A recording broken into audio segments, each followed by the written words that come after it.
Zee 24 तास एक पाऊल पुढे। राज्याचे गृहमंत्री आणि गडचिरोलीचे पालकमंत्री आर पाटील हे नक्षलवाद्यांच्या हिटलिस्टवर असल्याचं उघड झालंय। नक्षलींना लिहिलेल्या ब्लॉगमध्ये त्यांनी काही नेत्यांना इशारा दिलाय, त्यामध्ये आर पाटील यांचाही समावेश आहे। या क्षणाची अत्यंत महत्त्वाची बातमी, सुरक्षित असल्याच्या भ्रमात राहू नका असं नक्षलींनी म्हटलेलं आहे। नक्षलवाद्यांनी ब्लॉगवर हा इशारा दिलेला आहे राज्याचे गृहमंत्री आर पाटील यांना। महेंद्र कर्मा सुद्धा याच भ्रमात होते असंही नक्षलवाद्यांनी म्हटलेलं आहे। सुरक्षा आणि बुलेट प्रूफ गाड्या तुम्हाला वाचवणार नाहीत असा इशाराही नक्षलवाद्यांनी दिलेला आहे।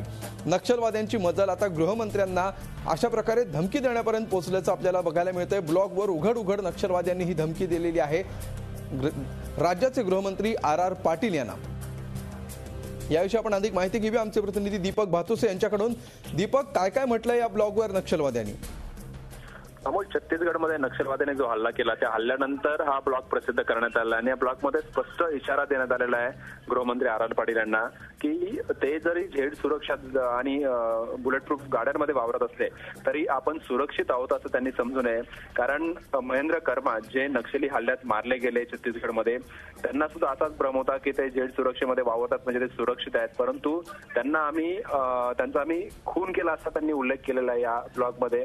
त्यामुळे इतर नेत्यांनी, त्याच्यात आर पाटलांचा उल्लेख आहे, कारण गडचिरोलीचं पालकमंत्रीपद स्वीकारल्यानंतर आर पाटलांनी त्या भागात जो विकास करून नक्षलवादाला उत्तर देण्याचा प्रयत्न केलेला आहे आणि तिथल्या लोकांना नक्षलपासून परावृत्त करण्याचा प्रयत्न केलेला आहे आणि नक्षल मुवमेंट जी त्या भागातली आहे ती मुवमेंटच नेस्तनाबूत करण्याचा प्रयत्न आर पाटील यांनी सुरू केलेला आहे। त्या अनुषंगाने नक्षलवाद्यांनी हा इशारा दिलेला आहे की महेंद्र कर्मा यांच्यासारखे यांना जो भ्रम होता की आपण सुरक्षित आहोत त्या भ्रमात गृहमंत्री आर पाटील यांनी राहू नये, जरी ते झेड सुरक्षा आणि बुलेट प्रूफ गाड्यांमध्ये वावरत असते तरी। बिलकुल, आर पाटील यांनी भ्रमात राहू नये असा नक्षलवाद्यांनी ब्लॉग लिहून इशारा दिलेला आहे आणि त्याच्यामुळे नक्षलवाद्यांची मजल आता ब्लॉगवर थेट गृहमंत्र्यांना इशारा देण्यापर्यंत, धमकी देण्यापर्यंत पोहोचलेली आहे, हेच यातून स्पष्ट होत आहे। धन्यवाद दीपक या सविस्तर माहितीबद्दल। झी 24 तास एक पाऊल पुढे।